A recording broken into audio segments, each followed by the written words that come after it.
Martinez Diner sat on the corner of Pine and 3rd in Ironwood, Montana, population 32,000, when people bothered to count. Tuesday night meant the graveyard shift for truckers rolling through, meant the smell of coffee that had been brewing since dawn, meant Rosa Martinez wiping down the same counters her husband Roberto had installed before his heart gave out 2 years back. 9:47 on a September evening when the fabric tore. Not a rip, a tear. The kind that echoes in a quiet room full of people pretending not to notice. White cotton laundered 300 times until it was soft as prayer, split from collar to sternum in one violent motion. Devin Blackwood's hand, 6'4", of entitled rage wrapped in leather and death's head MC patches, had grabbed and pulled without ceremony, without hesitation, without the slightest concern that 10 sets of eyes were watching. Rosa stood behind the counter, exposed from neck to waist, the white lace of her bra stark against skin, weathered by 16-hour days and 2 decades of hard living before she'd ever set foot in Montana. Her face didn't crumble, didn't beg. Something else flickered there, something cold and surgical, before she blinked it away and reached for the dish rag to cover herself. The diner had gone library silent, forks suspended over half-eaten pie, coffee cups frozen midway to mouths. 10 Death's Head members spread throughout the booths, laughing like hyenas at a kill, their cuts displaying that skull logo in red thread that everyone in 3 counties had learned to fear. In the kitchen doorway, 8-year-old Lily Martinez clutched her father's pocket watch, the one that still ticked even though Roberto's heart didn't anymore, and watched her mother's humiliation with eyes too old for 2nd grade. She'd been sketching the Tuesday regulars in her notebook, the trucker, with the lazy eye, the waitress from the hospital who always ordered decaf, the older man in the corner booth with the gray beard and the different patch on his vest. Now her pencil had stopped moving because the world had stopped making sense. Devin's voice carried the particular cruelty of someone who'd never been told no and meant to keep it that way. $1,000 a month. That's the going rate for protection in this town. Rosa's hands trembled as she held the dish rag against her chest. Her voice came out steady despite the shaking. I don't have $5,000. I barely make rent. Devin's smile belonged on something that hunted in packs. He leaned across the counter close enough that Rosa could smell the whiskey and cigarettes on his breath, close enough that his next words were clearly meant for her ears and every other ear in that diner. Then you got other ways to pay. A pretty woman like you runs a business, must be lonely without a man around. His hand reached out again. Rosa didn't flinch, but something in her spine straightened, something that looked military and dangerous, before she remembered to slouch back into the persona of exhausted single mother running a failing diner. Lily's fingers tightened on the pocket watch. Tick, tick, tick. 3 wins for 3 prayers, her father used to say. 1 for courage, 1 for wisdom, 1 for the strength to do what needed doing even when your hands shook and your heart hammered and every instinct screamed to run. The man in the corner booth hadn't moved yet, but his knuckles had gone white around his coffee mug.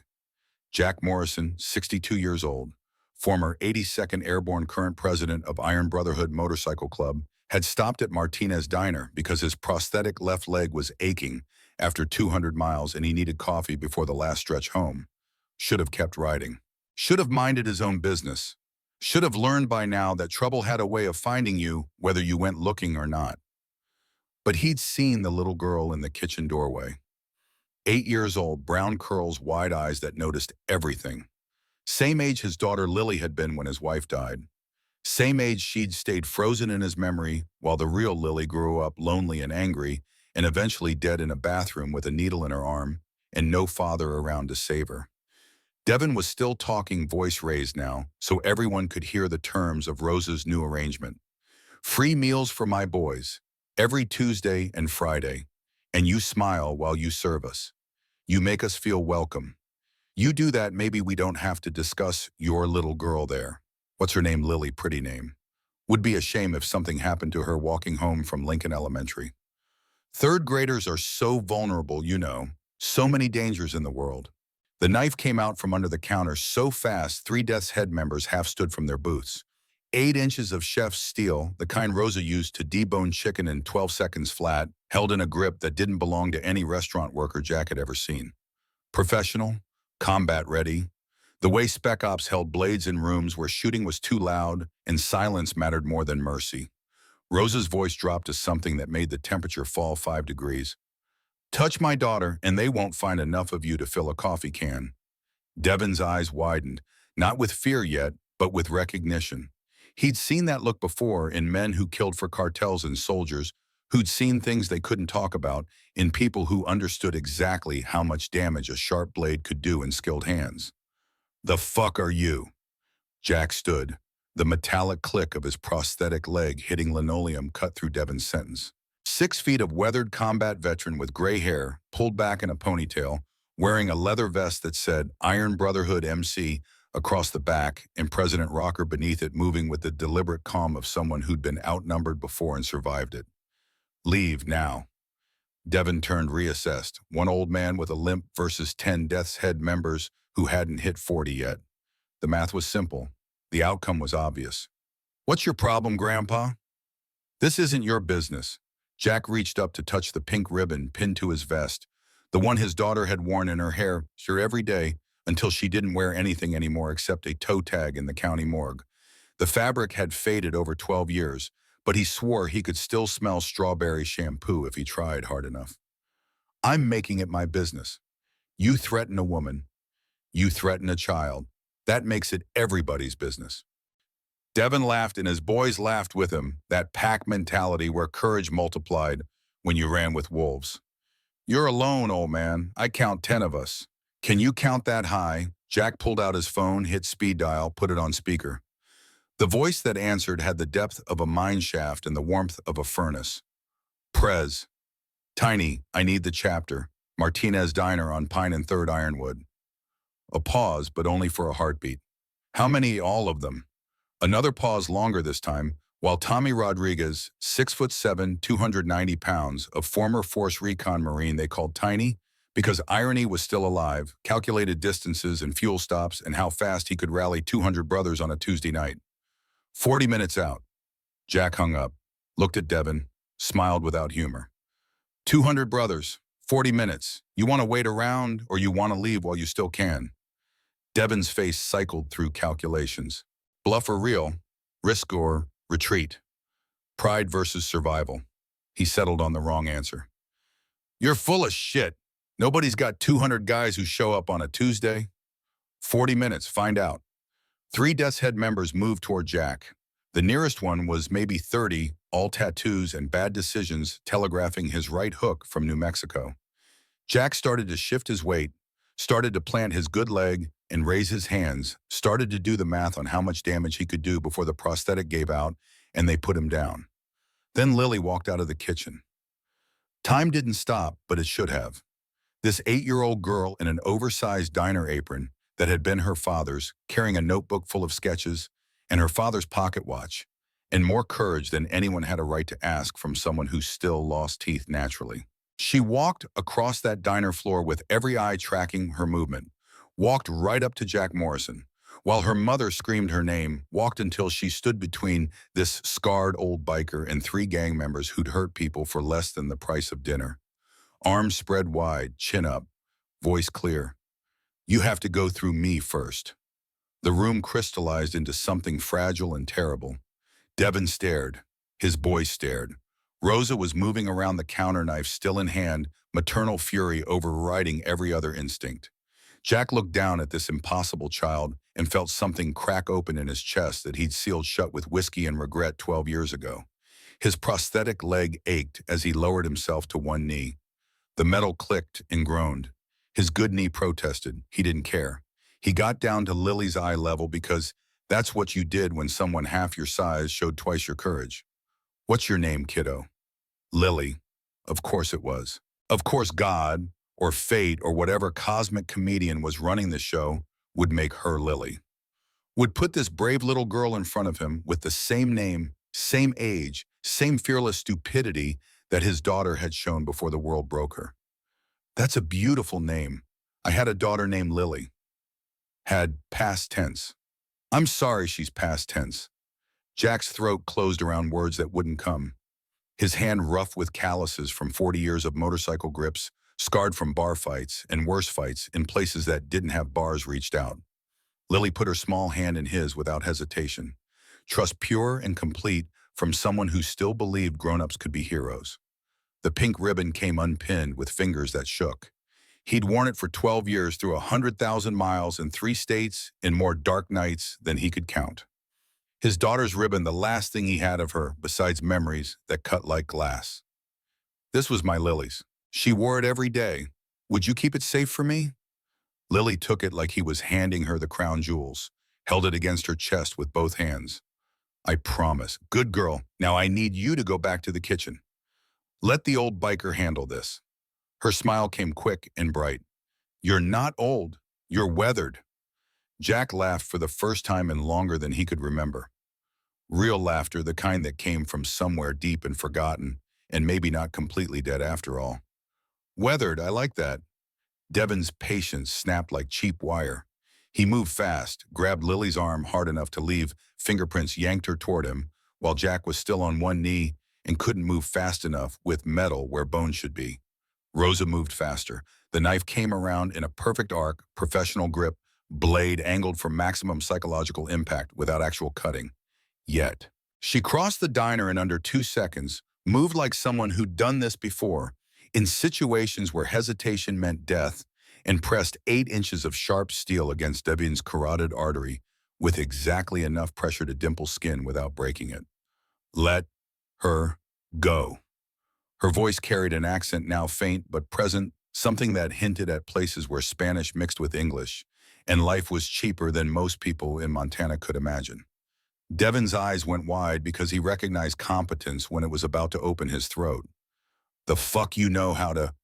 I know how to do a lot of things. Things you don't want to see. Things my daughter doesn't know about. Things I left behind when I came here. Now let go of my daughter or I show you exactly what La Navaja learned in Guadalajara. The name hung in the air like gun smoke. Devin released Lily, stepped back. His boys had guns half drawn, but nobody wanted to be the first to fire in a diner full of witnesses where the local sheriff might actually care about dead bodies. Devin backed toward the door, the hands raised in false surrender. You just made a real big mistake, lady. Both of you, we'll be back. With friends, more than 200. He kicked the door open and his gang filed out, engines starting up outside with that particular Harley rumble that was supposed to sound tough and mostly just sounded loud. Through the window, their taillights disappeared down Pine Street toward wherever Death's Head MC licked their wounds and planned revenge. The diner stayed frozen. Rosa lowered the knife but didn't put it down. Jack got to his feet, prosthetic, clicking and grinding, and every customer suddenly remembered they needed to be somewhere else. Money hit table's doors swung open. Within 2 minutes, the diner was empty, except for Jack and Rosa and Lily. Rosa sat heavily on a bar stool, knife still in her hand, shaking now that the adrenaline was crashing.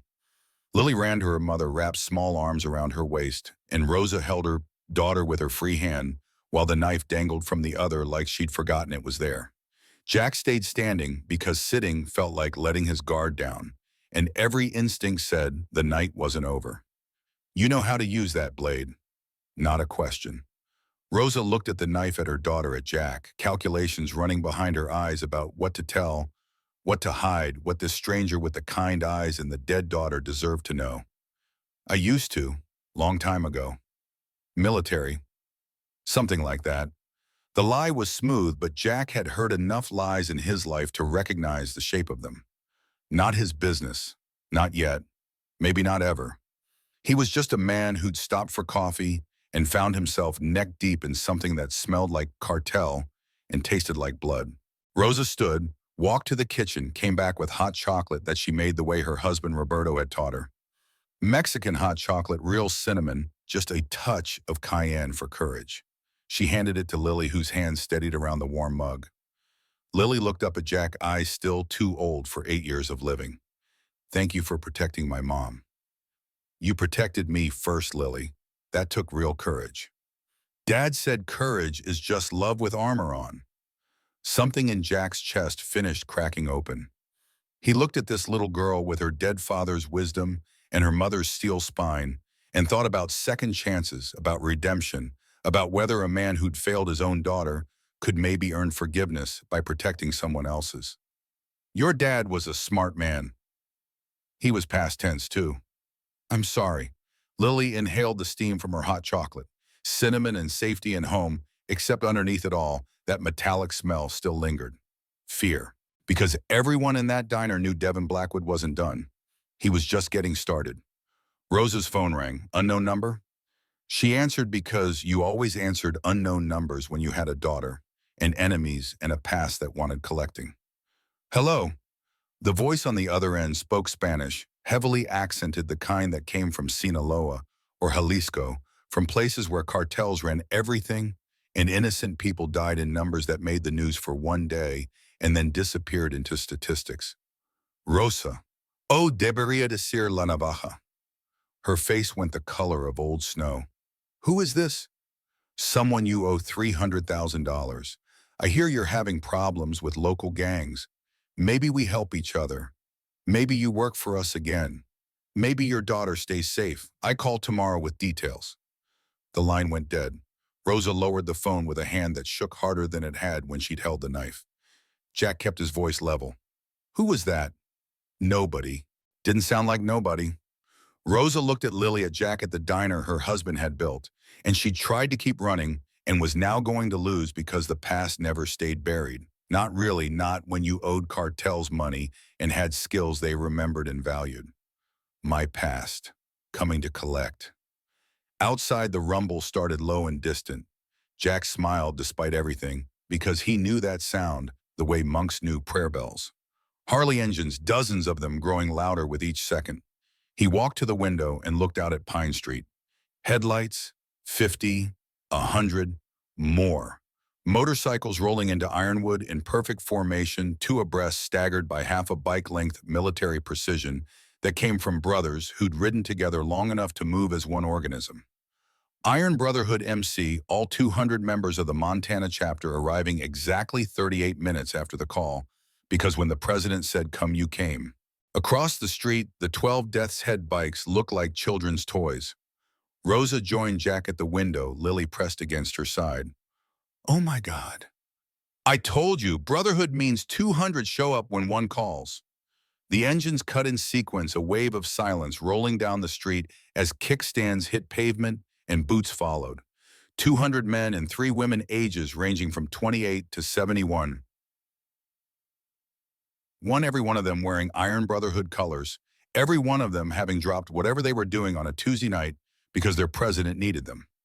At the front, impossible to miss, came Tiny Rodriguez. 6'7", 290 pounds, completely bald head, beard, down to his chest, covered in tattoos that told stories about places the government said didn't exist and missions that never officially happened. He looked like violence incarnate, like something you'd summon with blood, and Latin, like the kind of nightmare children checked under beds for. He walked to the diner door, opened, it stepped inside. His eyes scanned the room, processed threats, landed on Lily. His face softened like butter in summer sun. He walked toward her, and everyone tensed because 290 pounds of former Force Recon Marine moving toward a child triggered every protective instinct. He stopped 3 feet away, and then slowly, carefully, with joints that creaked from old injuries, he lowered himself to one knee.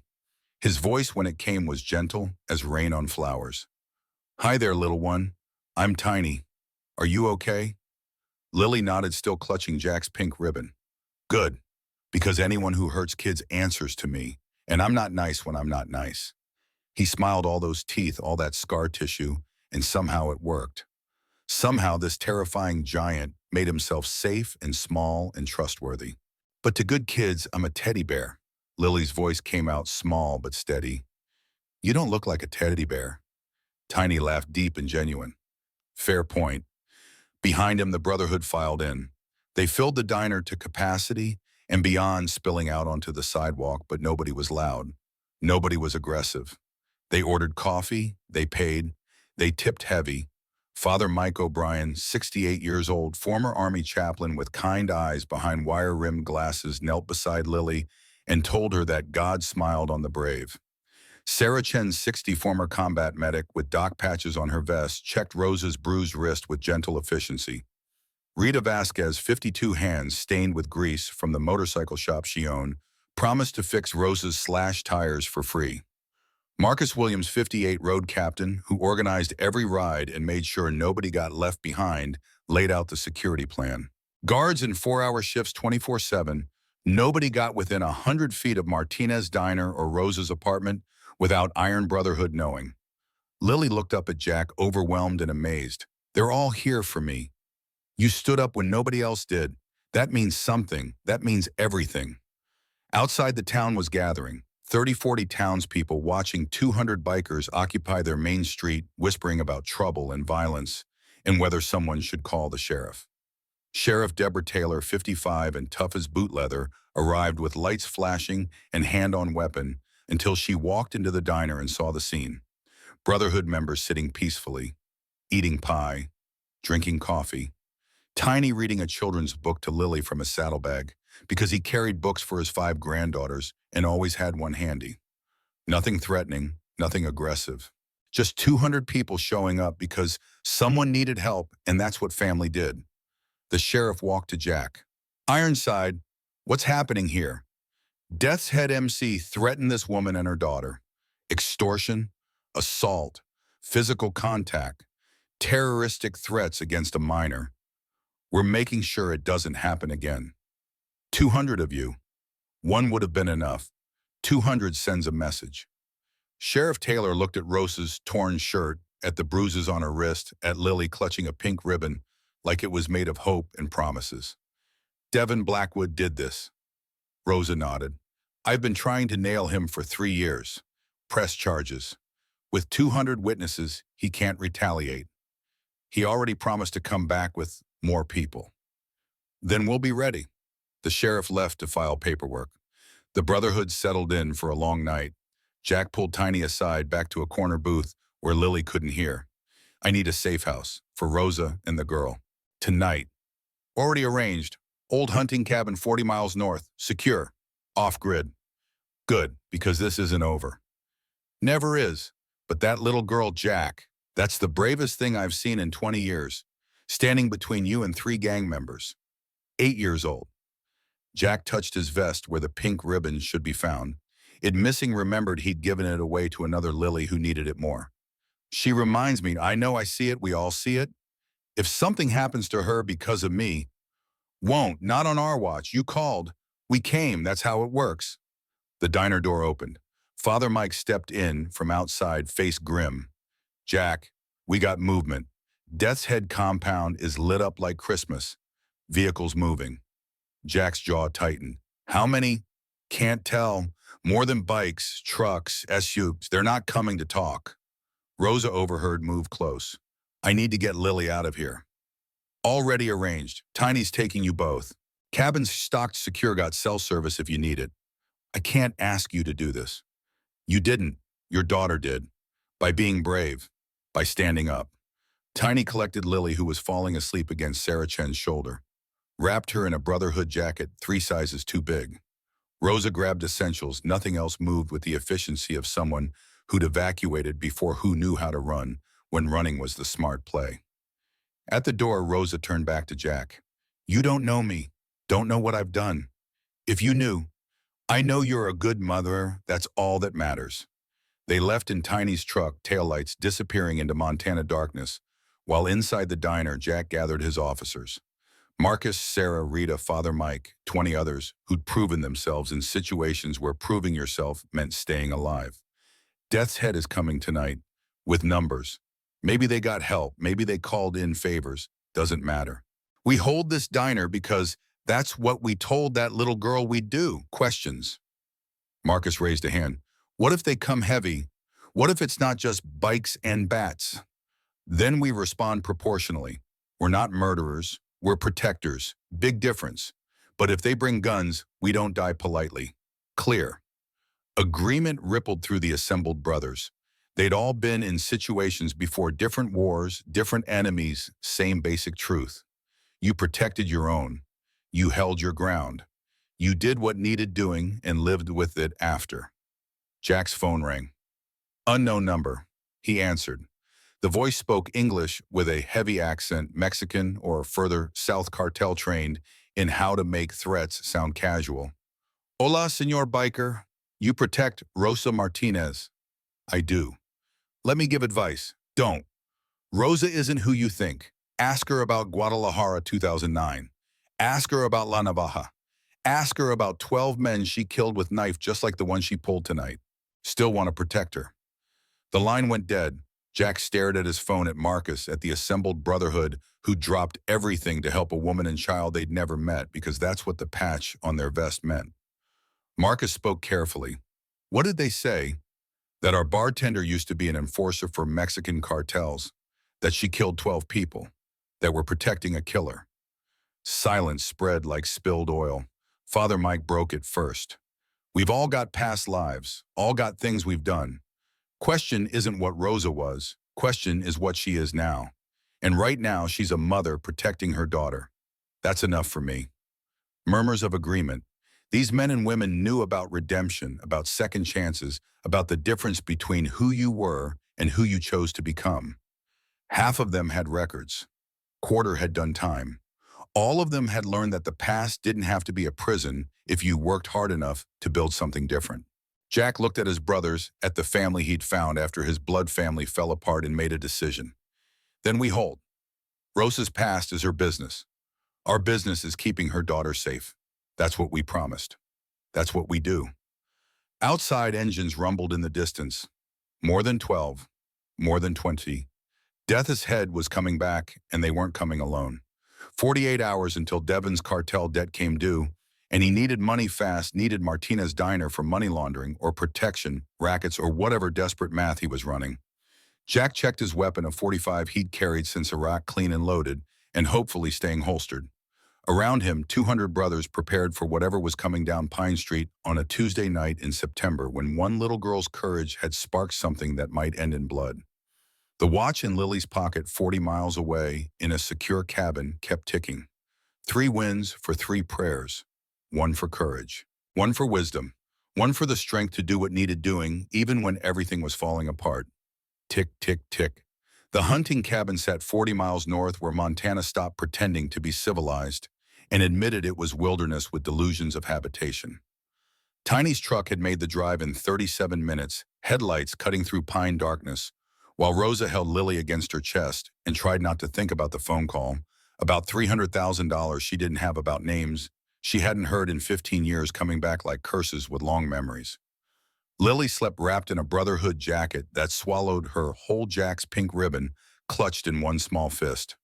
The watch in her pocket had stopped ticking somewhere around mile marker 23, the spring finally giving up after 2 years of Lily whining it 3 times every morning, the way Roberto had taught her. Time stopping felt appropriate. Everything that mattered had already happened in that diner, and what came next would either fix it or finish it. The cabin had 2 rooms, a wood stove, and gun safes that Tiny unlocked with combinations he'd memorized for emergencies exactly like this one. He pulled out 2 shotguns, a rifle ammunition, in quantities that suggested the Brotherhood took preparedness seriously. Rosa watched him work, cataloging exit routes, sight lines, defensive positions. Old habits. The kind that kept you breathing when breathing wasn't guaranteed. Tiny caught her looking, understood what he was seeing. You've done this before. The watching, the calculating. She didn't deny it, no point. The accent had slipped out at the diner when Devon grabbed Lily, years of careful erasure undone by maternal fury and muscle memory that still knew exactly where to place a blade for maximum psychological impact. Different life, different person. Yeah, we've all got those. He showed her the panic button wired to the security system, the CB radio tuned to Brotherhood frequency, the landline that bypassed cell towers because sometimes old technology was the most reliable. Tiny had 5 granddaughters between ages 4 and 10, knew exactly what needed protecting and how thoroughly to protect it. You need anything you call, doesn't matter what time, doesn't matter what kind of trouble. We come. Why, you don't know us? Tiny's face scarred and weathered and somehow gentle despite everything softened further. That little girl stood between Jack and 3 gang members. 8 years old, and she chose courage over safety. That earns protection. That earns everything. He left as dawn started threatening the horizon, truck engine fading into distance until only silence remained. Rosa locked the door, checked the windows, positioned furniture to create barriers and sight lines, moved with efficiency that came from places Lily had never heard about, and Rosa prayed she never would. Lily woke as sunlight filtered through pine branches, confused about location until memory assembled itself. The diner, the torn shirt, the scary man who hurt Mom, the even scarier man who'd knelt and given her his daughter's ribbon. Where are we? Rosa sat on the bed, smooth hair from Lily's face. Somewhere safe. Friends are helping us. The bikers. The bikers. Lily wound the watch 3 times before remembering it had stopped. She shook it, held it to her ear, heard nothing but her own breath and her mother's heartbeat. It's broken. We'll fix it. Can you fix everything? The question hung there with weight that 8-year-olds shouldn't be able to generate. Rosa pulled Lily close, breathed in her daughter's scent of strawberry shampoo and innocence that wouldn't last much longer. Not after last night, not after seeing her mother hold a knife like she'd been born, knowing where arteries ran. I'm going to try on. Back in Ironwood, Martina's diner had transformed into a fortified position that would have made military planners nod with approval. Marcus Williams had 40 years of tactical experience spread across 3 wars and 7 conflicts that never made the news, and he'd used all of it to turn a small-town restaurant into something that could withstand assault without becoming a killing ground. Brotherhood members rotated through 4-hour shifts, fresh and alert, covering approaches from Pine Street, in the alley monitoring traffic patterns, license plates, faces. Rita Vasquez had jury-rigged cameras from old smartphones feeding to a central monitor behind the counter, where Jack could watch 6 angles simultaneously. Father Mike O'Brien brewed coffee strong enough to strip paint and prayed in Latin over each pot, because faith and caffeine both had their place in siege preparation. Sarah Chen organized medical supplies in the kitchen, trauma kits and tourniquets and plasma expanders, hoping they'd stay sealed, but knowing hope was just optimism wearing body armor. Dawn brought townspeople, curious at first, then concerned, then divided into camps that formed along predictable fault lines. The diner had been family-owned for 30 years. Roberto Martinez had sponsored Little League teams and donated to the volunteer fire department. Rosa worked herself half dead to keep her husband's dream alive after his heart quit at 46. But 200 bikers occupying downtown made people nervous, made them remember every movie villain who wore leather and rode Harleys. Never mind that Iron Brotherhood had never caused trouble in Ironwood, had actually run off 3 different methodators who tried setting up shop near Lincoln Elementary. Mayor Richard Holbrook arrived at 8 a.m., 53 years old, 260 pounds of political ambitions stuffed into a suit that cost more than Rosa made in a month. He'd been mayor for 6 years, planning to run for state senate, didn't need controversy or violence in his carefully managed small town. He walked into the diner like he owned it, which technically he didn't, but practically he controlled enough zoning permits and business licenses to make life difficult for anyone who crossed him. Mr. Morrison, we need to talk. Jack looked up from the security monitors, gray beard shot through with white eyes that had seen too much to be impressed by local politicians playing big. Talk. This occupation needs to end. You're scaring people. Bad for business.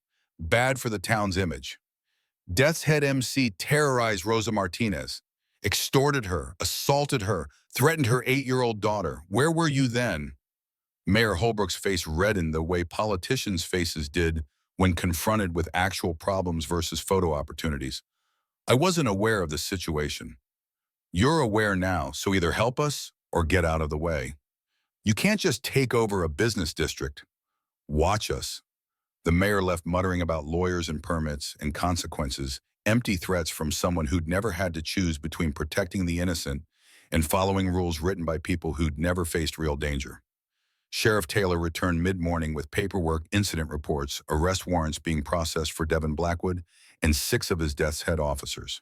Charges ranging from assault to terroristic threats to extortion, enough to put Devin away for 15 years if they could make everything stick and he didn't have lawyers good enough to turn felonies into misdemeanors. Where is Rosa? I need her statement. Safe house. She'll come in when it's secure. These charges won't hold without her testimony. Then make it secure. Sheriff Taylor studied Jack, saw something there that made her reassess, made her remember the file she'd read when Iron Brotherhood first established their chapter in Montana. Jack Morrison, decorated combat veteran, 24 years military service, Purple Heart and Bronze Star, and a prosthetic leg that earned him medical discharge before he was ready to stop fighting. You think this ends clean?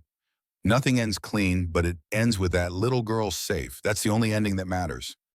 The sheriff left with promises to increase patrols, which meant 2 deputies driving past every hour instead of every 2 hours, meaningful in the way thoughts and prayers were meaningful after mass shootings. Jack didn't expect help from official channels. Official channels moved at bureaucratic speed, while threats moved at whatever speed hatred and desperation could generate. His phone rang, Tiny's number. Yeah, we got a problem. Rosa's getting calls, blocked numbers, Spanish, cartel connected based on what I'm hearing. They know where she is. Jack's hand tightened on the phone hard enough that plastic creaked. How? Working theory Devon's not just Death's Head. He's connected to bigger players. Sinaloa, maybe Jalisco. They track people professionally. She say what they want. Money she owes from her previous life. 300,000. Plus they want her back working for them. Apparently La Navaja was good at her job. La Navaja, the blade. Jack had spent the night Googling, finding newspaper articles and Spanish translated stories about a female enforcer who'd worked for the Guadalajara cartel between 2007 and 2010. 12 confirmed kills never caught, disappeared like smoke after a territorial dispute killed her handlers. The articles described someone efficient and surgical, someone who made examples that kept lower-level dealers in line. She tell Lily any of this? Lily's 8, she thinks her mom was maybe military. Rosa wants to keep it that way. Can we? Tiny's silence stretched long enough to be an answer. Eventually his voice came back, quieter, sadder. Jack, if cartels want her, they'll find her. If they want to use Lily as leverage, they will. We can protect them for a while, maybe even a long while. But forever, we're bikers, not CIA. Then we end it, tonight. We take out Death's Head, remove Devon's connection to the cartels, make it not worth their time to come after one woman. That's a war. Then it's a war. Jack hung up, gathered his officers, spread maps across the diner counter. Death's Head compound sat 5 miles east old warehouse district that had died when manufacturing left and never recovered. 8 connected buildings, guard towers, cameras, fortified positions, built over 3 years of controlling territory through violence and intimidation. Marcus traced routes with his finger, calculating approaches and fallback positions. They've got defensive advantage, high ground, prepared positions. We'd be attacking into their strength. Then we don't attack. We draw them out. How? They want the diner, want Rosa, want leverage. So we give them a target they can't ignore. Sarah Chen looked up from organizing bandages, understanding what Jack was suggesting and not liking it. You mean use Rosa as bait? I mean give them what they came for. But on our terms, our ground, our rules. Father Mike crossed himself, lips moving in silent prayer, because what Jack was proposing walked right up to the line between protection and murder, and maybe crossed it depending on how things played out. Jack, if this goes wrong, if we do nothing, cartels take Rosa back to Mexico, force her to work for them, use Lily as collateral. That's the alternative. The officers looked at each other, doing math that didn't have good answers, only less bad ones. Finally, Marcus nodded. Okay, but we do it smart. We control every variable we can, and we get Lily somewhere even safer first. We're safer than a cabin 40 miles out with Tiny standing guard. My sister's place, North Dakota, 300 miles, no connection to any of this. She's got kids, knows how to handle them, won't ask questions I can't answer. Jack made the call. Tiny would drive Rosa and Lily north while Marcus organized the Brotherhood for what was coming. They had maybe 24 hours before Devon's cartel deadline hit, before desperation made him do something stupid that got people killed. The phone rang again. Unknown number. Jack put it on speaker. Devon's voice came through, rough with exhaustion, and something that might have been fear if you listened close enough. Morrison, we need to talk. Talk. Not on the phone, face to face, just you and me, neutral ground. Why would I do that? Because I'm in over my head, because the people I owe are worse than me, because that little girl doesn't deserve what's coming if this doesn't end. Jack looked at his officers, saw skepticism mixed with curiosity. Traps were possible, probable even, but desperation had its own signature, and Devon's voice carried it like plague. Where old grain elevator, Highway 47, 1 hour, you come alone, I come alone. We talk like human beings. And if it's an ambush, then you kill me and my problems are over anyway. 1 hour. The line died. Marcus was already shaking his head. It's a trap. Has to be. Probably, but what if it's not? What if Devin actually wants out? Then he's still responsible for assaulting Rosa, terrorizing Lily. You don't get redemption just by asking for it. Father Mike spoke quietly, a voice carrying weight that came from 30 years of hearing confessions and granting absolution to men who'd done terrible things and wanted to be better. Actually, that's exactly how redemption works. You ask, you're genuine, you put in the work. Grace isn't earned, it's given. Jack checked his 45, made sure the safety worked, made sure the brotherhood knew where he was going and when to come looking if he didn't come back. The grain elevator had been abandoned since the 90s, perfect for meetings or murders, depending on intention. He rode alone, Road King purring between his legs, prosthetic leg aching from yesterday's stress and not enough sleep. The elevator rose against gray sky like a tombstone for agriculture that used to matter before corporate farms bought everything and family operations died slow deaths from debt and drought. Devin's street glide was already there, parked at the base exhaust, still ticking from recent heat. Devin himself sat on the loading dock, no jacket, no weapons visible, looking smaller and more human than he had in the diner surrounded by his gang. Jack parked dismounted, kept his hand near his weapon, but not on it. Showing up was trust. Staying alive was wisdom. The two didn't always overlap. You came. Said I would. Devin lit a cigarette with shaking hands, took a long drag, let smoke carry away words he was trying to find. I fucked up. Fucked up bad. Yeah. The people I owe, they don't negotiate. Don't do payment plans. You pay or you die, and they make it hurt first. Then pay them. With what I don't have, $500,000, Death's Head barely breaks even. We're small time. Local. We shake down businesses for protection, money that barely covers our own expenses. Jack sat on the dock, keeping distance, but close enough to talk without shouting.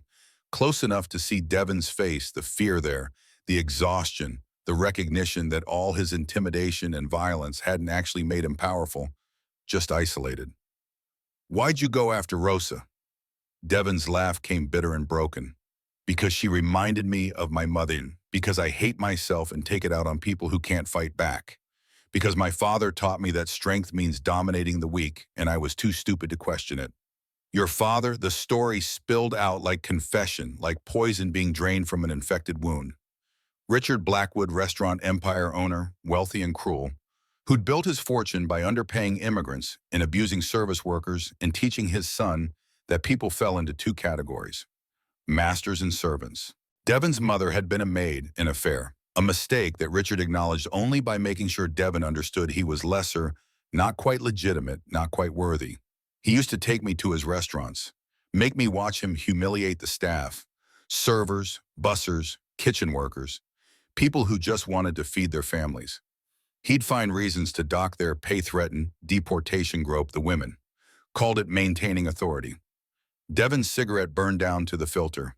He lit another from the first hand still shaking. I became exactly like him. Exactly what I hated. And last night when that little girl stood up to me, when she showed more courage than I've ever had, I realized I'm not even a good villain. I'm just pathetic. Jack's prosthetic leg throbbed. His back ached. His daughter's ghost sat on his shoulder, whispering that some people couldn't be saved, that some damage was permanent, that Devin Blackwood had terrorized an 8-year-old girl and didn't deserve forgiveness. But Father Mike's voice was there too, talking about grace, about redemption, about how the difference between monsters and men was the choice to change even when changing seemed impossible. What do you want from me? Help. I'll testify against Death's Head, give you every operation, every connection, every crime. I'll take whatever prison time comes. But I need protection from the cartels. Need witness protection or sanctuary or something. That's a lot to ask from someone whose mother you assaulted 12 hours ago. I know it's insane. But that girl, Lily, she looked at me like I was a monster, and I finally saw what I'd become. I can't undo what I did. Can't take back the fear or the shame. But maybe I can stop making new victims. Jack studied Devon's face, looking for lies, for manipulation, for the con artist behind the confession. Found only exhaustion and genuine horror at himself, which didn't excuse anything, but maybe opened a door to something that wasn't just revenge and violence. You understand, Rosa won't forgive you. Lily won't forget. Nothing you do erases what you did. I know. And if you're lying, if this is a play, I'll kill you myself. Not quick, not clean. I know that too. Jack's phone buzzed. Text from Tiny Package delivered safely. They're in North Dakota. Lily asking about you. Relief loosened something in Jack's chest. Lily was safe. 300 miles from whatever happened next. That was what mattered. That was the only thing that mattered. Okay, here's what happens. You come back to the diner in front of witnesses. You confess to everything. Sheriff takes your statement. You enter protective custody. Then we deal with your cartel problem. They'll kill me. Maybe. Or maybe we convince them you're not worth the trouble. Depends on how connected you really are. I'm mid-level. Important enough to owe money, but not important enough to hunt down if I disappear correctly. Then we make you disappear correctly. They rode back separately, Devon in front where Jack could see him, Highway 47 empty enough that an ambush would be obvious. The diner came into view with Brotherhood members covering every angle, weapons ready, but not visible, prepared for whatever Devon's confession might trigger. Rosa's phone rang at the cabin, or what used to be the cabin, before Tiny drove them 300 miles northeast. She answered because not answering meant wondering, meant fear multiplying in the dark. The voice spoke Spanish, the same heavily accented threat from before. Rosa, time to come home. I don't have your money. You have skills. You work for us again. 2 years, your debt is cleared. I have a daughter. We know, Lily, 8 years old. Lincoln Elementary, very brave girl from what we hear. She'll be safe, in Mexico, with you, while you work. Rosa's hand went white around the phone. Lily was in North Dakota, safe hidden, but cartels had resources and time and patience. They'd found her once. They'd find her again. What if I say no? Then we take Lily anyway, but you don't get to see her. Ever. Your choice. You have 24 hours. The line died. Rosa sat in Tiny's truck somewhere in North Dakota, where wheat fields stretched to horizon, and Lily slept in the back seat clutching a pink ribbon that smelled like strawberry shampoo from a girl who died 12 years ago and tried to figure out how to protect her daughter from people who made Death's Head MC look like children playing dress-up. Tiny had heard enough of the conversation to understand. His face went granite hard. They're coming for her. They're always coming. I bought 15 years by running. Now the bill's due. We can hide you deeper. Canada, Alaska, somewhere off-grid. For how long they found me in Montana, they'll find me anywhere. And Lily deserves better than running forever. What's the alternative? Rosa looked at her daughter, at innocence that wouldn't survive whatever came next, at 8 years of trying to be someone different from La Navaja and failing because the past never stayed buried when you owed debts this large. I go back, work for them, keep Lily safe. That's not living. That's just slow dying. Then it's slow dying as long as she's safe. Tiny started the engine, heading deeper into North Dakota toward his sister's farmhouse, where Lily could hide among other children and maybe forget for a little while what it meant to be leverage in someone else's war. Back at the diner, Devon Blackwood confessed to everything. Sheriff Taylor recorded every word, taking notes that would become testimony, building a case that would dismantle Death's Head MC brick by brick. Assault, extortion, drug trafficking, money laundering, connections to Mexican cartels that made local crimes federal problems. Devon's voice stayed steady through all of it, not seeking sympathy, just documenting damage he'd caused and how to prevent more. When he finished, Sheriff Taylor looked at Jack. This clears your situation. Death's Head is done, but the cartel connection that's bigger than me, that's FBI, DEA agencies that work in years, not hours. We don't have years. We've got maybe a day before they move on Rosa. Then Rosa needs federal protection, witness protection program, new identity, new location. She's already running, been running 15 years. You really think another name in another town solves this? The sheriff had no answer because there wasn't a good one. Federal agencies moved slowly, carefully building cases that took years to prosecute, while people got killed in the meantime. Rosa had been La Navaja had killed 12 men for cartels that never forgave and never forgot. Witness protection might buy time, but cartels thought in generations and long games where patience was just another weapon. Jack's phone rang again. Tiny's number. They called, gave Rosa 24 hours. Work for them or they take Lily. What did she say? She's going to surrender, going to work for them to keep Lily safe. The hell she is. Jack, she doesn't have options. They'll find Lily. They always find the leverage. Then we remove the leverage. We make it not worth their time. How? Jack looked at Devin, at this broken man who'd terrorized Rosa and now wanted redemption through cooperation, and made calculations that would have horrified him 12 hours ago, but seemed reasonable now in the cold math of protecting innocence. Devin, your cartel contacts. You can reach them. Yeah. Call them. Tell them La Navaja is dead, killed in a home invasion. Body burned beyond recognition. Local news will report it. Dental records from her old life don't exist here because she changed identities. Far as anyone knows, Rosa Martinez died yesterday. Devin's eyes widened. You want me to lie to the cartels? I want you to buy Rosa time. Enough time to actually disappear. Enough time for Lily to grow up without looking over her shoulder. If they find out I lied, they kill you, but you're already dead either way. This way you die useful. Father Mike crossed himself again, lips moving faster because what Jack was proposing walked past the line into territory where morality got murky and justification required faith that ends mattered more than means. Devin picked up his phone, dialed, waited. When the voice answered in Spanish, he switched languages fluidly, talking about a fire, about witnesses, about Rosa Martinez burning alive in her apartment, with her daughter, about how convenient it was that debts could die with debtors. The voice asked questions. Devin answered smoothly, adding details about accelerants and locked doors, and how quickly fire spread in old buildings. When he hung up, his hands shook worse than before. They're sending someone to verify, body, scene. If they don't find evidence, they'll find evidence. We're good at staging scenes. Rita Vasquez already had her phone out, texting her contacts at the fire department. People who owed Brotherhood favors, people who understood that sometimes official paperwork needed to match unofficial reality. Marcus was pulling up blueprints for Rosa's apartment building, calculating accelerant needs and burn patterns, treating arson like the military operation it was about to become. Jack's phone buzzed. Rosa's number. I heard. Heard what? Tiny told me, you're staging my death. You got a better idea. Silence stretched while Rosa calculated, weighed, measured. Finally, her voice came back different, harder, more La Navaja than Martinez diner bartender. It'll buy time, maybe months, maybe a year, but they'll investigate, they'll push. Eventually, they'll figure out it's fake. By then, you're really gone.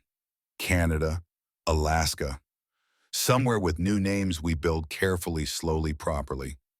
Somewhere they can't find you. You'd do that for someone you just met. I'd do that for Lily. For that brave kid who stood between me and 3 gang members and taught me something about courage I'd forgotten. She likes you, thinks you're a hero. I'm not, but maybe I can pretend well enough that she keeps thinking it. Rosa's breath hitched, something that might have been a chi, or might have been laughter, or might have been exhaustion finally catching up. Thank you. Thank me when you're safe, when Lily's safe, when this is actually over. He hung up, gathered his officers, started planning an arson that would look real enough to fool cartel investigators, complete enough that dental records and DNA wouldn't be expected, contained enough that innocent people didn't die in the process. Brotherhood members who'd been firefighters knew how flames spread, which accelerants left, which signatures, how to make accidents look convincing. They had 12 hours before sunset, before Rosa's apartment building became a crime scene, before La Navaja died officially, and Rosa Martinez could disappear into whatever life came next. Outside, autumn sun climbed toward noon, indifferent to human complications, indifferent to the difference between justice and revenge, indifferent to whether one 8-year-old girl grew up safe or spent her life running from debts her mother had accumulated before she was born. Inside the diner, 200 Brotherhood members prepared for war or peace or whatever hybrid emerged when protecting innocence required becoming something darker than you wanted to be. Jack touched his vest where the pink ribbon should have been remembered, giving it to Lily. Remembered his daughter who'd worn it first, remembered that redemption was possible if you worked hard enough and got lucky enough and had enough brothers willing to blur lines between right and legal. The watch in Lily's pocket, 300 miles away, had stopped ticking. But somewhere, somehow, time kept moving anyway, carrying them all toward whatever ending they could build from the wreckage Devon had started and Jack had chosen to finish. The apartment building burned exactly as planned, flames choreographed by Rita Vasquez's expertise and Marcus Williams's military precision. By the time fire trucks arrived at sunset, Rosa Martinez's third-floor unit was fully involved. Windows blown out from heat-roof timbers collapsing inward with theatrical finality. Chief Danny Reeves directed his crew to contain, rather than extinguish, letting the staged evidence burn hot enough that dental records would be impossible and DNA would be carbon. Sheriff Taylor stood with Jack behind police tape, watching accelerants do their calculated work, her face carrying the weight of laws, bent but not quite broken. This better be the end of it. It will be. And if the cartels dig deeper, Jack touched his vest where the pink ribbon sat pinned over his heart. The same ribbon he'd shown Lily but not given her, not yet, because some gifts required earning through survival, not just courage. Then we dig back. The cartel investigators arrived 40 hours later. Two men in suits, too expensive for Montana rental sedan, with Texas plates faces that suggested violence was profession refined into art. They met Sheriff Taylor at the smoldering remains, reviewed the fire marshal's preliminary assessment, visited the county morgue where bodies from the building awaited identification through whatever fragments heat had spared. The remains from Rosa's apartment measured 63 inches, consistent with her listed height. Female based on pelvic structure that survived temperatures exceeding 1800 degrees. Approximate age range 35 to 50, based on bone density and dental degradation, that made specific identification impossible when records from Guadalajara conveniently didn't exist in Montana databases. The investigators spoke Spanish to each other, rapid assessments about whether pursuing this particular debt justified the expense when the debtor was ash, and the money was never really recoverable anyway. After 2 days, they filed reports closed. The case informed their superiors that La Navaja had died in accidental fire, along with her daughter, tragic but operationally convenient. They flew back to Texas on a Thursday. By Friday afternoon, Jack's phone was ringing with a number that showed Sinaloa area code and carried the weight of cartels that thought in decades and forgave nothing. Senor Morrison. The voice spoke English with heavy accent, cultured and dangerous, belonging to someone who ordered deaths between sips of expensive tequila. Who's this El Patron? The man Rosa Martinez owed $300,000. The man who just discovered your fire marshal's report contains inconsistencies. Jack's hand tightened on the phone. Around him in the Brotherhood clubhouse, 50 members went silent, reading threat in their president's posture. What inconsistencies? Thermal imaging from a news helicopter that covered the fire shows two figures escaping from Rosa's apartment 7 minutes before ignition. One adult, one child, both alive. The line went quiet while that information settled like fallout. Jack had accounted for witnesses for fire investigation for forensics, hadn't accounted for news helicopters with thermal cameras recording footage that local stations archived but didn't analyze. Technology is wonderful, no. We can see through walls now. See through lies. See that La Navaja and her daughter are very much alive. What do you want? The same thing I've always wanted, my money, or Rosa's services. She was very good at her job. 12 men all killed efficiently. That kind of skill has value. She's done with that life. El Patron's laugh carried the warmth of a morgue freezer. Nobody is done with this life. You retire when we permit it. Rosa did not have permission. Rosa ran. That requires correction. You come after her, you come after 200 of us. I'm counting on that. You see, I have 40 sicarios en route to North Dakota as we speak. Your brotherhood mobilizes slowly. We fly fast. My men will reach Rosa's location in 3 hours. You might reach it in 5. Mathematics is cruel that way. The line died. Jack stared at his phone while his mind ran calculations that all came up short. 300 miles to Beth's farmhouse. Even riding hard, even with state police clearing intersections, Brotherhood needed 4 hours minimum. El Patron Sicarios had helicopters and money and no concern for speed limits or human life. Tiny burst through the clubhouse door, phone in hand, face carved from pure fury. They found us, got a call from Beth. 4 vehicles, maybe 20 men surrounding the farm. They're not moving in yet, waiting for something. They're waiting for Rosa. El Patron wants her to surrender, save Lily the trauma. Old cartel tradition. Give the target a chance to walk willingly before you make it painful. Marcus was already at the map table calculating routes and intercepts. We mobilize everyone, 200 bikes full escort. But Jack, even with everything perfect, we're 4 hours out. Then we buy time. Tiny, you're at the farmhouse. Negative, I'm 40 miles south, was coming back for supplies. I can be there in 30 minutes. Go, now, stall them however you can. We're coming. Tiny was out the door before the sentence finished, his modified Road King roaring to life outside, exhaust note, fading to distant thunder as he pushed past 80 on county roads that were never meant for speeds that desperate. Jack addressed the assembled brotherhood, 200 faces ranging from 28 to 71. Every one of them understanding what he was about to ask, every one of them knowing some wouldn't come back if this went sideways. El Patron Sicarios are 3 hours from killing a woman and child we promised to protect. We ride now. We ride hard. And when we get there, we end this. Not murder, not execution, but if they fire first, we respond decisively. Questions. Father Mike raised a hand, face troubled but resolved. Jack, this is war, with cartels, with people who have infinite money and no rules. Even if we win today, they'll come back. Then we make it cost too much. Make them understand that touching our people means losing more than they gain. Cartels respect one thing: expensive mistakes. We make this expensive.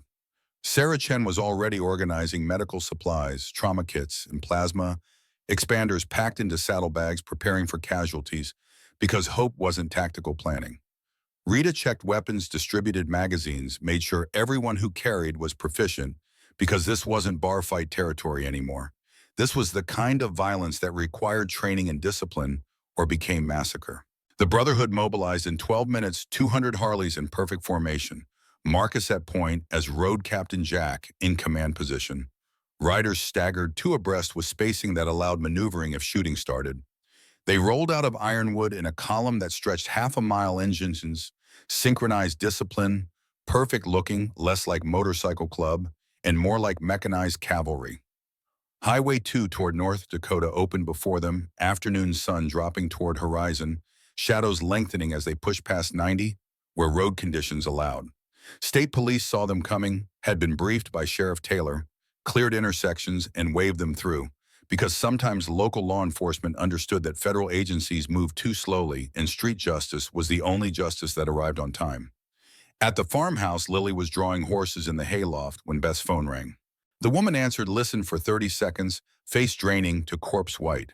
She hung up, climbed the ladder to where Lily sat, surrounded by sketches and innocence. Lily, honey, we need to go inside, right now. But I'm not finished. Now, Lily. The tone carried enough urgency that Lily closed her notebook, climbed down, followed Beth toward the house.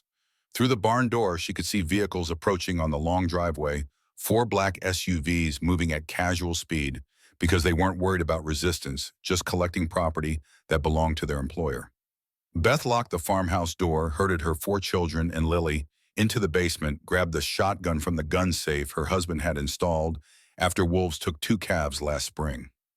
Not enough gun for 20 Sicarios, but enough to make a statement about how hard they'd have to work for this. Her husband Tom was in town, buying feed, wouldn't be back for an hour. Beth was alone with 5 children and a 12 gauge against people who killed children as routinely as she baked bread. The SUVs parked in a semicircle, engines idling, tinted windows revealing nothing. For 10 minutes, nobody moved. Tactical patience that was more terrifying than immediate violence, because it meant these were professionals who understood that fear multiplied in waiting. Then the vehicles cut engines simultaneously. Doors opened. 20 men emerged wearing casual clothes over body armor, carrying weapons ranging from pistols to automatic rifles, faces showing the particular emptiness that came from killing. So often it became routine rather than traumatic. The lead man, maybe 45, carried himself with authority that suggested officer-level cartel rank. He walked to the farmhouse door, knocked politely, waited. Beth cracked the door 2 inches, shotgun visible. "Private property, leave." The man smiled without warmth. "Senora, we're not here for trouble. We're here for Rosa Martinez and her daughter Lily. Give them to us, everyone else walks away. Simple. They're not here. Thermal imaging says otherwise. We have 6 heat signatures in your basement. 4 are small children, 2 are adult-sized. Rosa and Lily. Please don't insult my intelligence." "You're not taking them." The man's smile faded. "Senora, I admire your courage. But you have 4 children. I have 20 soldiers. Mathematics is cruel. Rosa dies either way. Question is whether your family survives to remember her." The standoff crystallized into something fragile and terrible. Beth knew shotguns held 6 rounds maximum, knew 20 men with automatic weapons could reduce the farmhouse to splinters if they chose, knew her children were downstairs listening to every word and understanding that mom was negotiating for their lives. Thunder rolled from the south, low and growing engine noise that was wrong for tractors and wrong for cars and exactly right for one thing only. The cartel lieutenant turned, tracking the sound face, registering recognition and concern as the horizon filled with motorcycles. 1 became 10, became 50, became 200. Iron Brotherhood in full formation, arriving 4 hours early by riding speeds that violated physics and laws simultaneously. They spread across the wheat field in perfect line, engines cutting in synchronized silence, 200 kickstands hitting dirt like military rifle drill.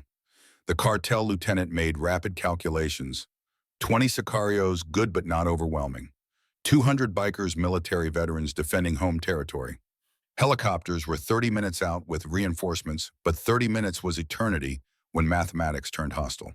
Jack dismounted, prosthetic leg, protesting the speed and violence of the ride, walked forward to neutral ground between formations. The cartel lieutenant met him halfway, both men armed but not drawing both, understanding that what happened next determined whether this ended in conversation or slaughter. "You're El Patron's man." "See, and you're the biker who thinks he can protect La Navaja." "Not thinks, will." The lieutenant studied Jack's face, cataloging scars and gray hair and eyes that had seen enough combat to recognize when bluffing stopped and commitment began. "We want Rosa Martinez. She owes our organization $300,000. She killed for us, then left without permission. This is business, not personal. She has a daughter, 8 years old. You want to conduct business, fine, but the girl is innocent." "The girl is leverage, standard operating procedure." Jack's hand moved toward his weapon, stopped just short, staying in the zone where intention was visible, but action wasn't yet committed. "New procedure. You leave now. Or 200 of us make El Patron's Mexico operation too expensive to maintain." Threats from bikers. "Promise we have contacts, federal agencies, media. We give them everything about El Patron's networks, names, dates, locations. Rosa documented everything before she ran. She was smart that way. Information is insurance." The lieutenant's face shifted, running new calculations. If La Navaja had kept records, if those records reached federal prosecutors, the damage would cascade through organizations that relied on secrecy and corruption. Killing her wouldn't bury evidence if it was already distributed to lawyers with instructions to release upon her death. "You're saying Rosa has insurance?" "I'm saying hurting her costs more than letting her go. Simple economics." From the farmhouse, a door opened. Rosa emerged, holding Lily's hand, both of them protected by Beth, who still carried the shotgun with the kind of determination that suggested farm wives were tougher than sicarios expected. Rosa walked to the neutral ground, met Jack and the lieutenant with her daughter beside her. "Ernesto, been a long time." The lieutenant Ernesto nodded recognition. "La Navaja. El Patron sends his regards." "And his threats, I'm sure. You know how this works. You left without permission, took organizational knowledge. That requires correction." Rosa knelt to Lily's level, touched her daughter's face with hands that remembered killing, but chose protecting instead. "Baby, go back inside with Beth." "No, Mom." "No, we're family. Family means nobody gets left behind. Jack taught me that." The 8-year-old girl, who'd stood between Jack and 3 gang members, looked at 20 cartel sicarios and 200 bikers and decided courage still mattered more than odds. She stepped forward, small and fragile and impossibly brave. My mom doesn't owe you anything. She worked for you before, that's done. She's different now. She makes cinnamon coffee and fixes cars and helps people. That's who she is. Not La Navaja, Rosa Martinez. Ernesto looked at this child lecturing him about debt and identity, found himself remarkably unsure how to respond. His orders were clear: retrieve Rosa or kill her. No orders covered philosophical discussions with 8-year-olds about redemption and changed identity. El Patron's voice crackled over Ernesto's radio broadcast loud enough that everyone heard. Ernesto, status. We have Rosa and her daughter, but there's complication. 200 Iron Brotherhood MC.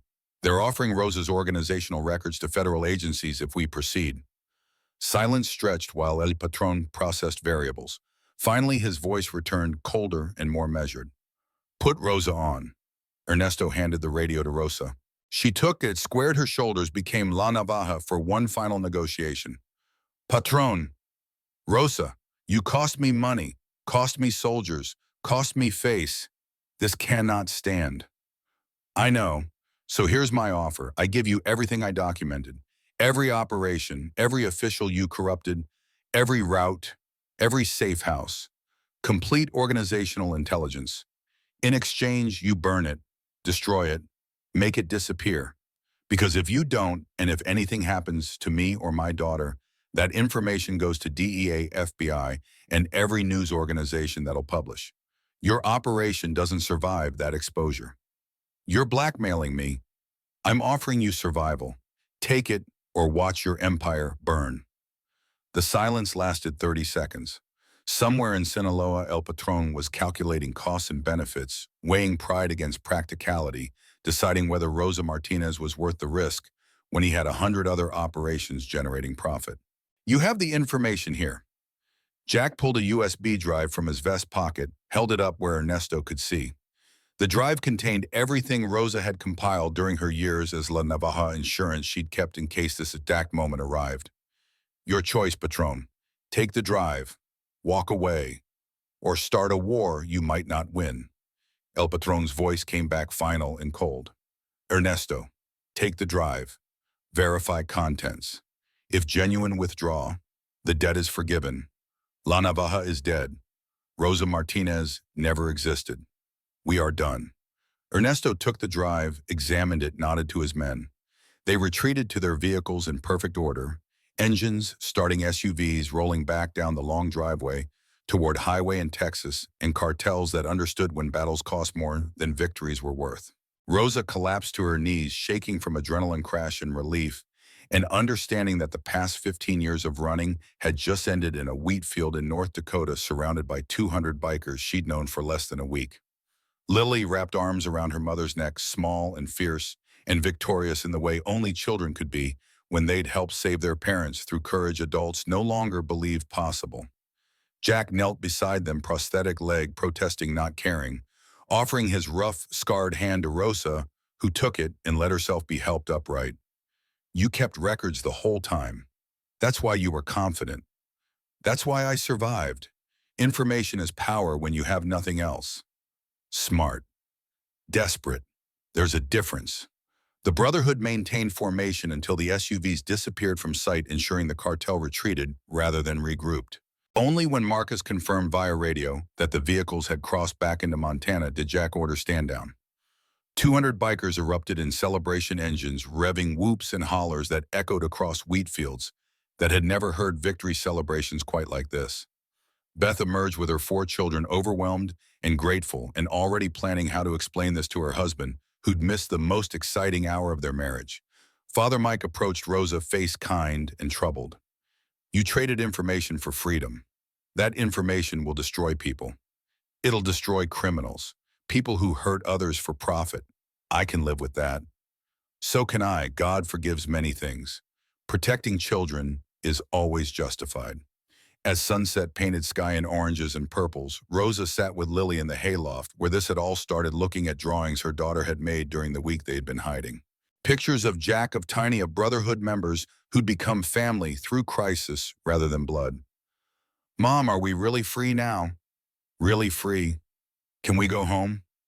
Rosa thought about Martinez Diner, about the apartment that had burned, about Ironwood, where everyone now thought she was dead.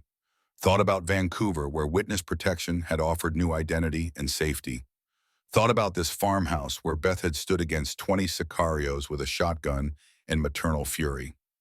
I think we make a new home, somewhere no one knows La Navaja, somewhere we can just be Rosa and Lily Martinez. Would that be okay? As long as you're there, home is where you are. Rosa pulled Lily close, breathed in strawberry shampoo and innocence that had survived everything cartels could threaten, and let herself believe that redemption was real. If you fought hard enough and got lucky enough and had 200 brothers willing to show up when mathematics turned cruel. Jack stood outside the barn, watching sunset turn wheat fields to gold, touching the pink ribbon still pinned over his heart. Someday when Lily was older, when she'd earned it through years, not just days, he'd give her the ribbon properly, make the transfer ceremony he'd imagined when he first met her. But not today. Today she'd earned something more important than ribbons. She'd earned freedom. His phone rang. Sheriff Taylor. It's done, really done. Really done. El Patron accepted the information trade. Rosa's free, saying, Lily's safe, the debt is cleared. And the thumb drive, what's actually on it? Everything Rosa promised. Complete intelligence about El Patron's operations. We're sending copies to DEA through Father Mike's federal contacts. He might have forgiven the debt, but we didn't. We're burning his organization down from the inside. Sheriff Taylor's laugh came tired but satisfied. So you lied to cartels about destroying evidence. I negotiated. Never said we'd destroy it, just said he should. He made assumptions. Jack, if they figure it out, they'll figure it out in 6 months when federal raids start. By then, Rosa and Lily will be somewhere even we don't know. Clean break, new life, real freedom. You're a good man doing questionable things. Or a questionable man doing good things. Depends on the day. He hung up, watched Brotherhood members prepare for the long ride home, watched Tiny emerge from the barn with Lily on his shoulders, while she laughed and pointed at the sunset. Watched Rosa talk with Beth about maybe staying in North Dakota, maybe helping run the farm, maybe finding peace in wheat fields and wide skies instead of running forever. Father Mike approached, face carrying that particular expression priests got when witnessing miracles they couldn't quite explain through theology. You traded information to save them, then weaponized that same information to destroy El Patron. That's ruthless. That's necessary. Lily needed protecting. El Patron needed stopping. Same action accomplished both. The old me would have called that sin. The current me calls it justice. Strange how perspective changes. Not strange, natural. You learn that protecting innocence sometimes requires getting your hands dirty. Bible's full of that if you read closely. So is history, usually written by whoever survived. They rode home in darkness, 200 Harleys carrying 200 men who just faced down cartel sicarios, and won through superior numbers and willingness to die protecting strangers who'd become family. The ride was quiet, contemplative, each rider processing what they'd been willing to do and what that said about who they'd become. Jack's phone buzzed at mile marker 73. Text from Rosa, thank you for everything, for my daughter's life, for my freedom, for showing me that family isn't who you're born to, it's who shows up when showing up costs something. You're family now, forever. He typed back one-handed while writing, brotherhood means nobody gets left behind, even when cartels say otherwise. Stay safe, stay free. Visit when you can. Lily will need to see us occasionally. Make sure she remembers courage isn't forgetting. Fear, it's acting despite it.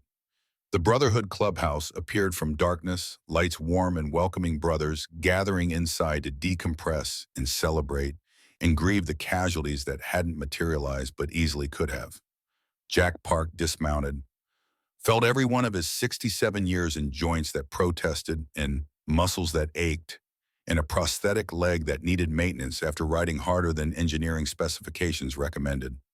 Inside, someone had started cooking massive pots of chili and cornbread that appeared when brothers needed feeding and fellowship.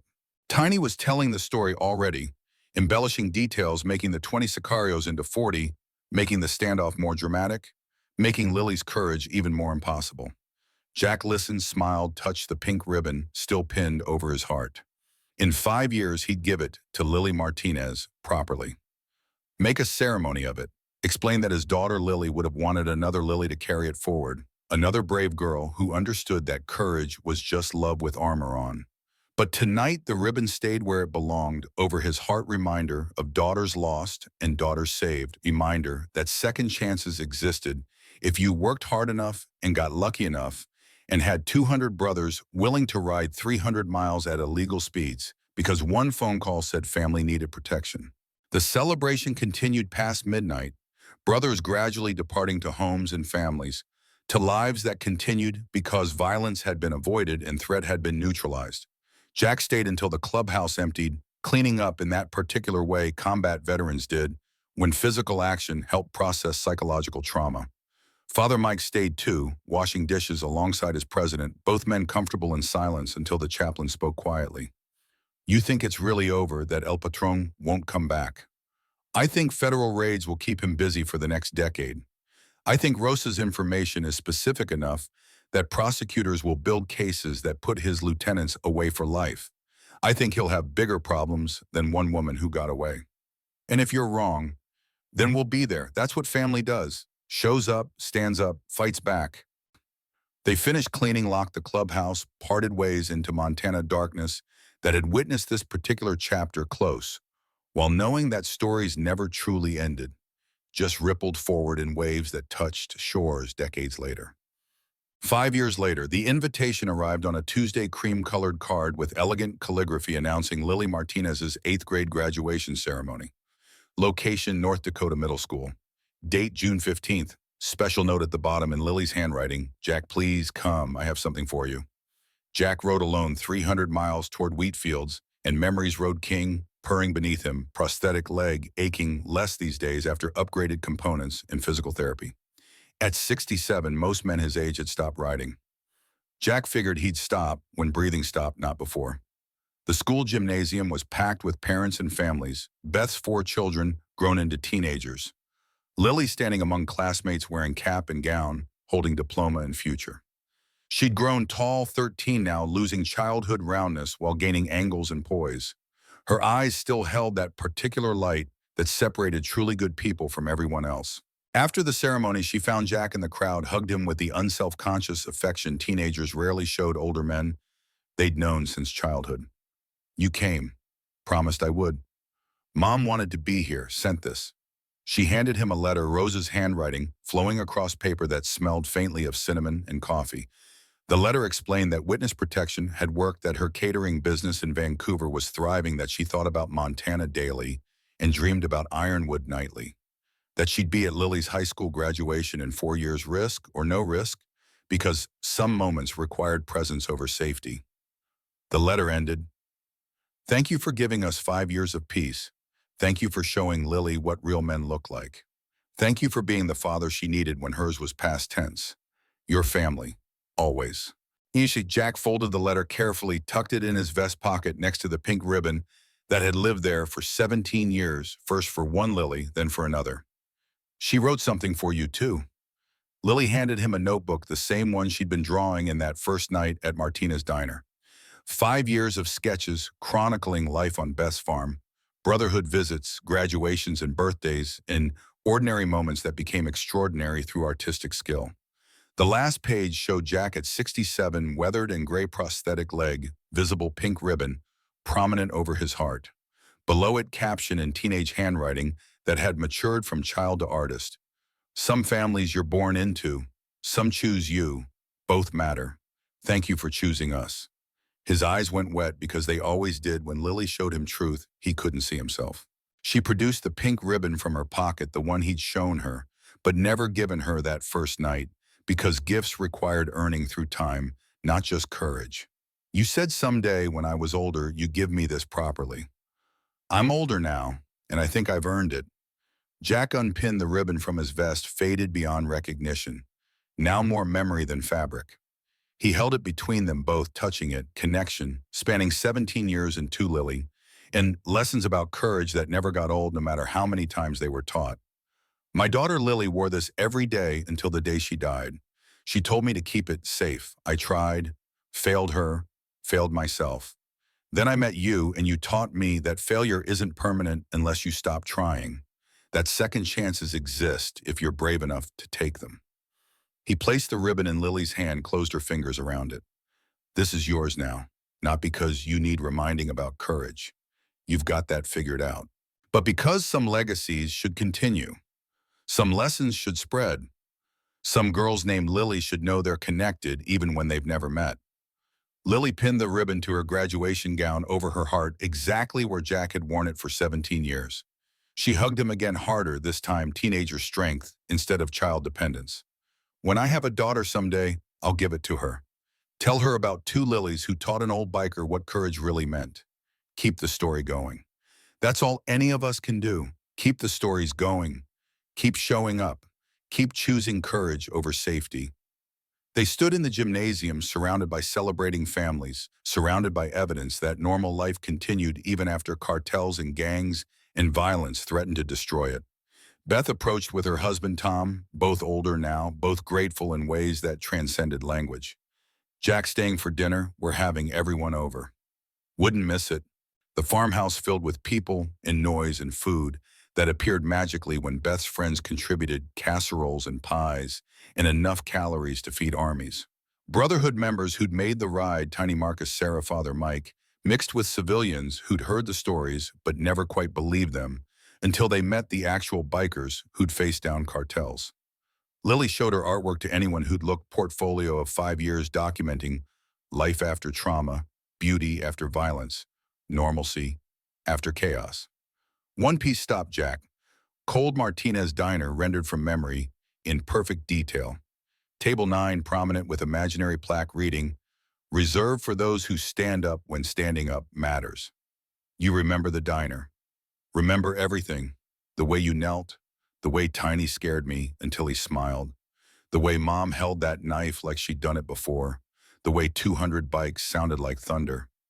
I remember all of it. That was a hard night. That was the night I learned what family really meant.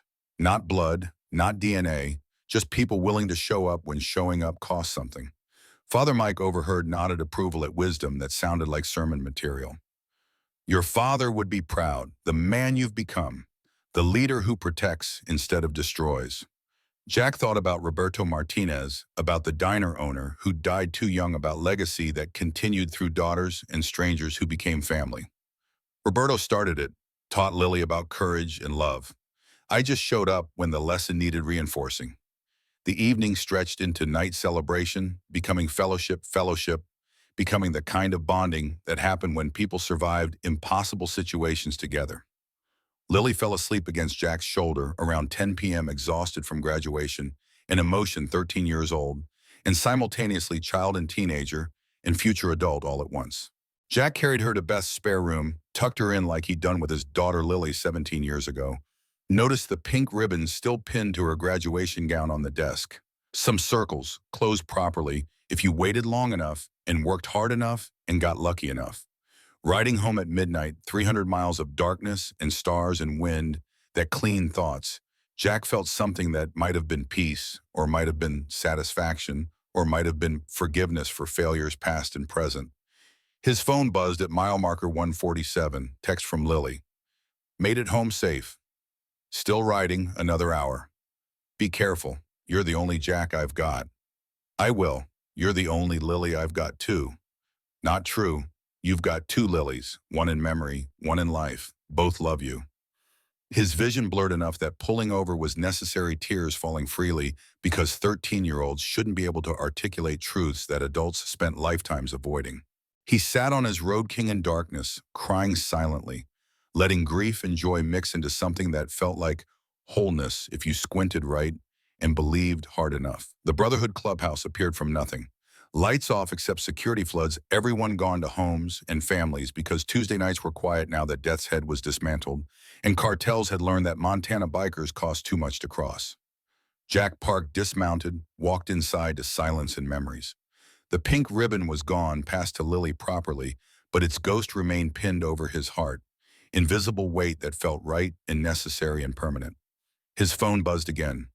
Rose's number, the one that changed every 6 months, the one that kept her safe while allowing contact. Lily texted me, Said you came to graduation. Said you gave her the ribbon. Time was right. She earned it. She loves you, talks about you constantly. Her hero, her second father. I'm nobody's hero. Just showed up when showing up mattered. That's exactly what heroes do. They show up. Rosa's voice carried emotion that transcended words, gratitude and affection and bond that formed when people survived impossible situations together. 4 more years I'll be at her high school graduation. Risk or no risk. Some moments require presence. We'll make it safe. We're good at that. I know. That's why I'm trusting you with the most important person in my life. They talked for another hour about Lily's college plans, about Rosa's catering business, about whether 5 years was long enough for cartel memories to fade, or whether some debts echoed forever, regardless of paper agreements. Eventually, exhaustion won, and they said goodbye, promising to talk next month, same schedule they'd maintained for 5 years. Jack climbed stairs to the second-floor apartment above the clubhouse small quarters that sufficed for someone who spent most time riding or protecting or helping brothers who needed it. Photos lined one wall, military service, mixed with brotherhood memories, mixed with one picture that mattered most. 8-year-old Lily Martinez standing between Jack and 3 gang members, arms spread wide, courage incarnate. He touched the photo, touched the spot over his heart where the ribbon had lived, touched the ghost of his daughter, who'd taught him everything, and the living girl who'd reminded him why lessons mattered. Sleep came easy for the first time in years, dreams populated by daughters both lost and saved by ribbons and watches, and courage that multiplied when shared by the understanding that some stories never ended, they just rippled forward forever, changing everything they touched. Morning brought coffee and sunlight and phone calls from brothers, checking in, maintaining connection that defined brotherhood beyond patches and motorcycles. The work continued because protecting people never stopped, just evolved into new forms as threats changed, and communities learned that bikers could be heroes if you judged them by actions instead of appearance.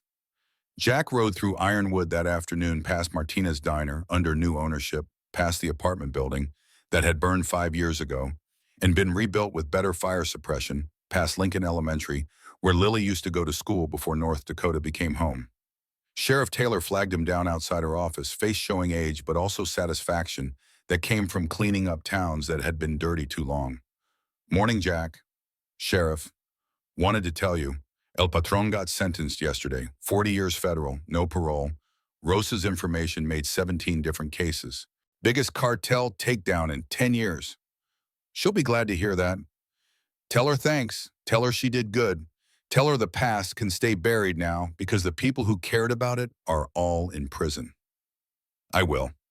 He rode home feeling lighter, feeling like maybe the story had actually ended properly instead of just paused. That night at the Brotherhood meeting, he stood before assembled members and told them about Lily's graduation, about giving away the ribbon, about second chances that actually worked when you tried hard enough. Tiny raised a toast with whiskey that was probably too good for the occasion, but felt exactly right. To Lily, both of them, the one we lost and the one we saved. May their courage ripple forward forever. 200 voices echoed to Lily. The meeting continued business as usual, protecting their territory and helping those who needed it, but something had shifted. Some weight had lifted. Some mission had been completed, even though the work never truly finished.